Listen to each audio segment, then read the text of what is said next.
right, so let me just I'm skipping, I just want to show you one last point on Chayei. We'd gone into this whole shidduch over here of Yitzchak and Rifka, Eliezer and Rifka. I want to show you two points here.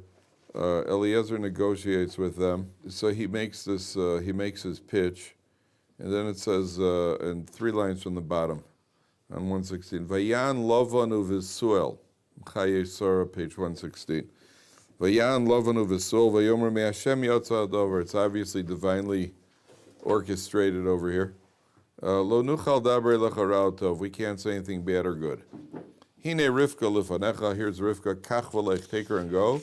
V'sehi isha levena adoinecha. She should be a wife. Kasher diber Hashem. So what's Eliezer's reaction now that the deal is completed? They've given their approval. Vahi kasher. Now this is one of the things, I think that this is one of the funniest things that I've ever seen in the Torah itself. Right? It's not meant to be funny, but I find it very humorous. Vahi kasher shama eved Avram es divrei. When he heard their words, vayishtachu artzel Hashem, he bows down. Vayotzei ha'eved klei chesef u'klei zav. He takes out silver and gold u'vigodim and precious silver and gold and garments. Vayitein Rivka, he gives to Rivka. Now you're the father and the brother. What are you expecting at this point? Out comes the gold, right? Umigdanos nasal aviolim. I gave them some fresh fruit from Eretz Yisrael. Umigdanos means he gave them. Rashi says umigdanos. Where does it say? He says umigdanos. Shehevi mine peiros. Shall I guide them some fruit? Here's gold, silver, got in there. I'm going to say, hey, and for the father-in-law and the brother-in-law, here we go. And he pulled out some figs from Israel with a pomegranate. It wasn't quite what they were expecting. Okay, so then there's a last-minute delay. And they say, all right, maybe she should stay a little longer. Apparently, they weren't happy on the settlement. So now pick it up in Pasuk Nun Zayin, right in the middle of the page. If you find it, please show the person next to you. It's about 8 lines from the top. Vayomru, they say, all right, Nikra Lanara, let's call the young lady, Vinishala Espia. Let's ask her what she thinks. So one of the commentaries points out, why does it say Vinishala Espia, which literally means what? Ask her mouth. It literally means let's ask her mouth, which is just an expression. It means ask her. But it could have just as easily said, let's call the young lady Vinishala and ask her. Why do you have to? Those words seem to be redundant. So the words come out just directly from her mouth. Okay. It could be Vinishala Espia. Let's ask her. Let's ask her what she has to say, as opposed to getting it from one of her messengers or somebody like that. That could not bad. Very good. So I saw one of the commentators actually says, by women, sometimes women have been known to say one thing and mean something else. Mr. Fogel laughs. That's the laugh of confident experience. All right. Women have been known. So you might have a situation. Let's say, for example, it's Thursday night. It's Erev Shabbos, and you got guests coming. And then you get a phone call. This has happened to me. It's happened to many others who have managed to survive this. You get a phone call late Thursday night. You're a young guy. We rented a gym. We have 9 guys. We need a 10th man for a minion. We have a 5-on-5 basketball game. And the husband puts down the mop and says, his wife starts grabbing it. He says, do you mind if I go out and play basketball with the guys? And the wife says, I don't mind at all. Now, that's a nisha. Now, what did she mean? Right. What she meant is you are far better off skydiving without a parachute than going to play basketball with the guys, right? That will be much less painful if you skydive without a parachute. Death is imminent, and I suggest you do it that way. That's what she meant. Right? That's what she meant when she said that. That's what she meant. Now, sometimes the wife says yes. Sometimes she says yes, you could go, or no, don't go, or that sort of thing. Right? Do you mind if we don't go out for the anniversary this year? No, I don't mind at all. Right? That means you are within an inch of your life right now. That's what it means. Now, here you got a problem, because they'll say to Rifka, do you want to go with this man? She'll say yes. And then Lavan, the con artist, is going to come out, she said yes, but she obviously meant no, but we all heard that, So they say, make a deal. Nishal espia. Whatever comes out of her mouth, that's it. No, don't without Rashi. Without Rashi over here. Don't start giving me with the thumb, and she started fetching and twisting and everything else. Yeah, forget about it. Whatever she says, that's the deal. And when you're dealing with a guy like Lavan, did I tell you why his name is Lavan, by the way? I tell you why his name is Lavan. The word Lavan means what? White, purity. Right here's my brother. That's interesting. You got the guy who's the biggest con artist anywhere in the Torah, and his name is Lavan, right? Which is already an indication of who the man is. That itself is a con. Wait, what? His name is Lavan. Okay. Lavan means white. Yeah. It's like the bad guy in the movie dressed in white. Yeah. And I think they had, they've had these cowboy movies where the good guy dresses in black and the bad guy dresses in white, and you're all confused. Because white is always the good guy, black is black. The guy's name is always Blackie. He's the bad guy and he's the good guy. Lavan, the name Lavan is really an indication of the essence of the man. That means that his whole essence is an essence of putting on. He's a con artist. He's the ultimate con artist, and even his name is a con, right? Lavan, I'm pure, I'm clean. More than that, white at a deeper level. When something is white. Take a piece of paper. A piece of paper that's white means all possibilities are open. What are you going to do? What are you going to do on this white piece of paper? You got a white background. What are you going to do on it? You draw a picture. You could write a contract. You could do anything with it. Lavan means that even when you've closed the deal with this guy, it's all still wide open. It's wide open. There's plenty of room for negotiation, manipulation, and cheating. It's never closed with him. It's always white. That's what the name means. So knowing his customer, Eliezer says, let's ask her, Vinisha la espiha. There's no kitzlig around it. Whatever she says goes. Okay? Now, she says, I'm going. And she says very clearly, I'm going. And Rashi says, whether you like it or not, I'm going. I'm going with this man. I'm going to marry Yitzchak. And then go to the next page. And here you're going to have a fundamental lesson in marriage. It was her brother that was saying it? Yes, Lavan and Besul. Besul actually is taken out of the picture. Rashi says that at a certain point Besul tried poisoning Eliezer. They're poisoning the food, and the Malach came and switched the food to Besul. Besul ate his own food. He ate it and he died. Because we see that all along he was there. He figured he's rich, just poison him and keep the money right now.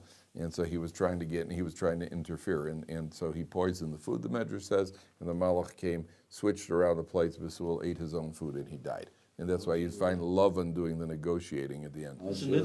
He's a brother to Lavan? Besul is the father of Lavan. Besul is the father of Lavan. And Besul himself is something of a rat. The Medrash says that Besul was the king of this, he was the ruler of this region, and he had a habit that every young lady before she got married, she had to live with him. And she had to live with him, which is something that we find also Hanukkah time. That was one of the Greek decrees, that a young lady who's engaged, a lady who's betrothed, an arusa, which means she's essentially a married woman, she doesn't have to live with her husband. Before she can live with her husband, she has to live with the local governor. Now, this is not just a result of simple immorality. Why is he picking specifically a betrothed young lady? It's a way of dominating people. You see, under normal circumstances, the husband-wife relationship, the husband rules over his wife to a certain extent, and there's a certain relationship. This prevents the relationship from being what it could have been. And B, it gives you control. I'm in charge of everybody here. Even your wife, you own nothing. You don't even own your wife. I own your wife, right? I own everybody here. And the word besuel is very closely rooted to the Hebrew word besula. Besula is a virgin, and that was one of his bad midos. The man needed to work on his midos a little bit. So besuel is a rat from the get-go. Now he goes and he tries to poison Eliezer, which reminds me of the story I was once reading. There was a guy from the territories here in Israel who was driving through, out in the territories, and some Arabs up on a hill started pelting his car with stones, with rocks. And so the guy he stopped his car, he got out of his car, and he shot a warning shot in the air. But apparently his warning shot was a little too much of a warning. It hit one of the Arabs between the eyes, and it killed him. So he was arrested.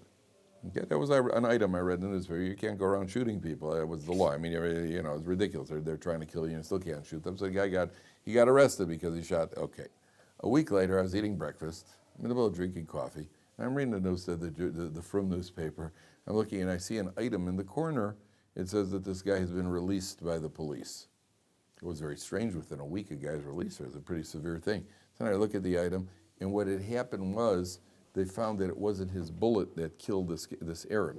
This Arab had thrown the rock, hit the speeding tire, and flew right back at the guy who threw it and hit him right in the eye, right in the forehead, and killed him.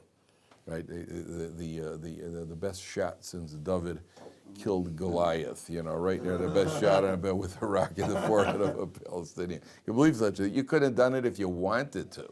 You could have hit the tire, and you could have hit it at that angle. You could have done it in a million years. You couldn't have done it. But Ribbon Shalom is not limited by odds, right? So here's Besuel who he's trying to kill him, and it's his very own poison that ends up killing him. Now, watch this, gentlemen. Take a look at Pasuk Samach Vav. It's 5 lines from the top. Vayisaper ha'eved liYitzchak es kol ha'dvarim asher asa. The slave tells Yitzchak everything that he did. Rashi says over here, I think that the miracles that happened to him, that Rifka came through his tefillah, and the water, that he had kfitzas haderech, and then Vayivia Yitzchak ohela Sarah imo. Yitzchak brings her into the tent of Sarah, his mother. Vayikach es Rifka vatila. She becomes a wife. Vayeh haveha, and he loves her. Vayinachem Yitzchak achar imo, and then he is comforted after his mother. Now, I want you to see Rashi over here. There are 3 very important points here. Take a look at Rashi.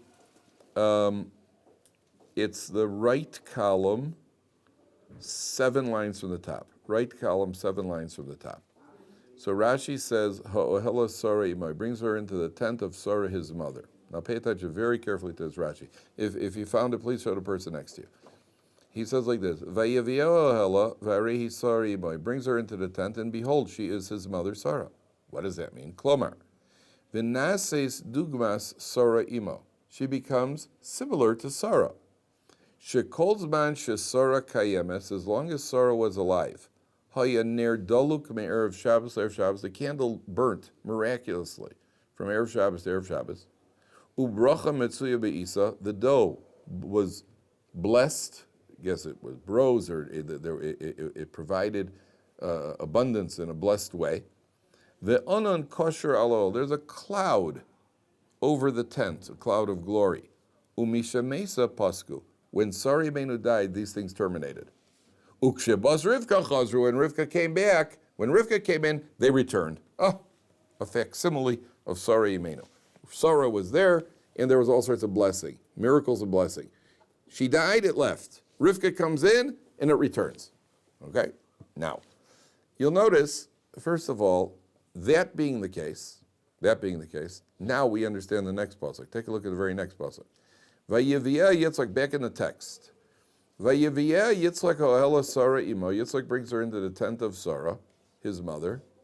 Vayikach es Rivka vatila leisha. Now, why does it say Vayikach es Rivka? We know we're talking about Rivka. It just said he brought her into the tent, and he took Rivka, and she became his wife. I don't understand why it should say he brought her into the tent, and what's the logical next line should say?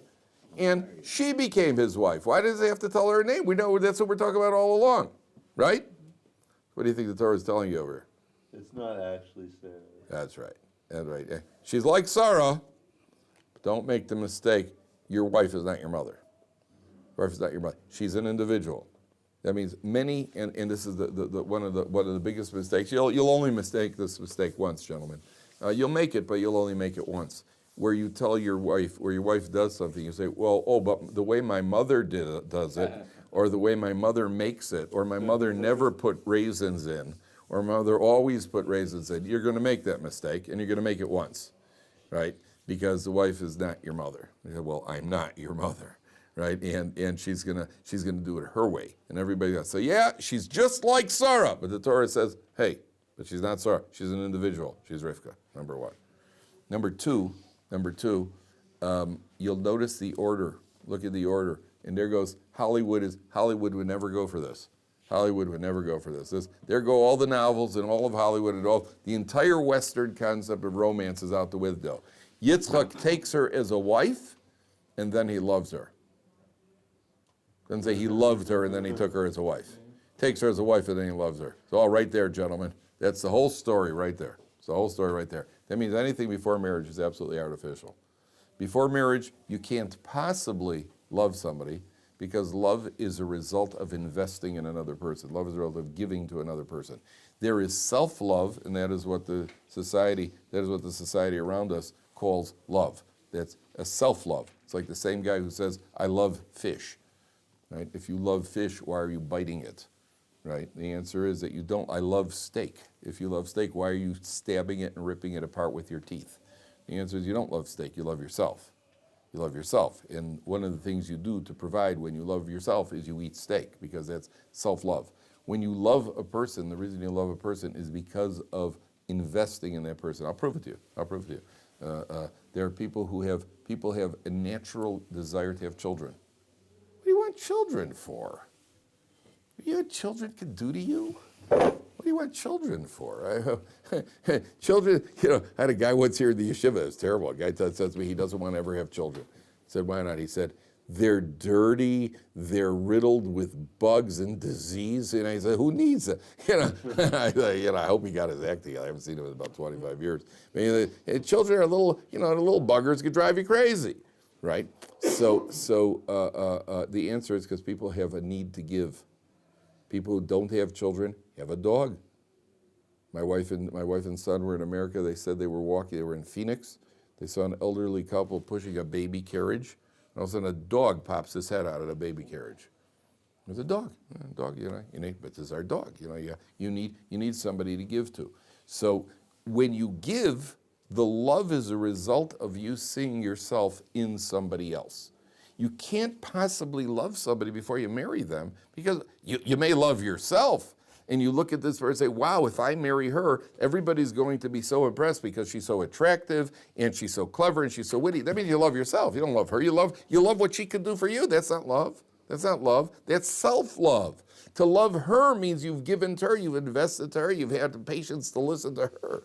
Yeah, that's what real love is. So when Yitzchak loves Rifka, first he marries her, then he loves her, then Yitzchak loves her. Now, I'll prove it to you. If you imagine you're driving, you see a car accident, and you race out of your car to somebody there, and you put them in your car, and you race them down to the hospital, right? And you race them down to the hospital. The guy's name is Michael Smith. And you race them down to the hospital, okay? The whole rest of the day, you drop off at the emergency room, then you got to go to work. What's going to be buzzing around in your head? I wonder how Michael Smith is doing, okay? So you call up the hospital. The man was brought in, how's he doing? I understand, there are a lot of accidents in America in the course of the day, a lot of strangers who are in that. Why don't you call up at every emergency? How are all the accident victims doing today? But you're only interested in Michael Smith. Why? Because you're in him. You invested yourself in him, and everybody loves themselves. Everybody loves themselves, and therefore when you invest yourself in somebody else, the reason you love them is because you've invested of yourself in that person. And therefore, the Torah definition of love is going to be by giving to somebody else, that's what creates the love. As opposed to taking, which does not create love. Taking creates a 50% divorce rate. That's the difference. Okay. Rabbi, Yes. Betul, when he would take the engaged girls, would he have relations with them? Or Yeah. When they didn't play Scrabble. He was not Shomer, as they say. Yeah, absolutely.